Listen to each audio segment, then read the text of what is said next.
Hi, Barry Phillips here with 10-Minute Torah. I'd like to go back again to Bereshit or Genesis chapter 6 and verse number 9. One more time, let's look at this verse and see what it says. This is the genealogy of Noach.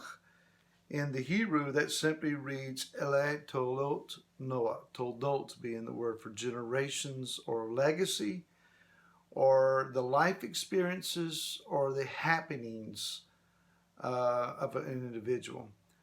So as it begins to talk about the legacy of this man, the generations that follow after this man, we need to be reminded that whatever our walk is, even and especially, I guess, during times of great unrest and unrighteousness, that it is our reputation for generations to come. Many of you are aware that my father passed in March of this year, 2019. And his legacy lives on after him. He's been gone now for over 6 months. And I still miss him greatly on a daily basis. But it's his legacy, it's the walk of righteousness that he demonstrated to me and to my family that consistently influences me. So even though he is physically gone, he is still very much alive, at least as is his influence on those who remain after him.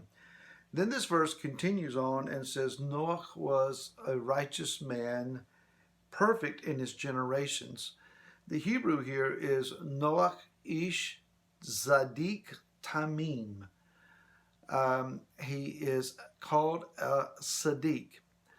The idea of a tzaddik is a individual who has achieved a great level of righteousness in an exalted manner. He has great righteous influence. So the understanding from Scripture is that it is a tzaddik's presence that brings comfort, righteousness, and potential deliverance to a surrounding area. Let me give you an example. So Noach in his day was not the only tzaddik. There was also Methuselah, as we talked about yesterday. So between Methuselah and Noach, there was a level of righteousness and the potential of deliverance by the example of their righteousness and their righteous influence, that Yah spared an extremely deviant, debauched generation of people who filled the earth at that time because of these men. When Methuselah died, he died within the year that the flood began. We talked about that again yesterday. So with the loss of that righteous influence, judgment had no other alternative but to take place. Abraham prayed and interceded for the cities of the plain. And listen to what he prayed. If there are 50 righteous men, 50 righteous, 50 tzaddiks in the cities of the plain, will you spare the cities? For 50 tzaddiks, I will. For 40, for 30, 20, 10. He got down to 10. For the sake of 10 tzaddiks, 10 righteous men who would have lived in the cities of the plain, Sodom and Gomorrah, through their righteous influence, Yah would have supposed or given opportunity for a great righteous deliverance. But there were not 10 men. There was only one, Lot. We call him Lot, but in Hebrew his name is Lot. Lot's righteous influence was not sufficient to save one city out of the cities of the plain. It wasn't sufficient enough to guard the heart of his wife. Neither did it have enough influence to cause his daughters to walk uprightly and resolve their life needs through a righteous means, but rather they went back to the to the lifestyle and the reasonings, the mindsets of those who lived in the cities of the plain, committed incest with their father, thinking that's the only way that they could survive. So when one is called a tzaddik, a righteous man, it doesn't mean necessarily that there is great righteousness there, but by comparison to those that are around them, they may appear righteous. Now, in the book of Luke, in chapter number 17, these two men are listed together. Yeshua speaking says in verse 26, "And as it came to be in the days of Noach, so also shall it be in the days of the son of Adam." Well, that's our day. "They were eating, they were drinking, they were marrying, they were given in marriage until the day that Noach went into the ark, and the flood came and destroyed them all." Then verse 28 says, "And likewise, by similar comparison, as it came to be in the days of Lot. They were eating, they were drinking, they were buying, they were selling, they were planting, they were building. But on the day that Lot went out of Sodom, it rained fire and sulfur from heaven and destroyed them all."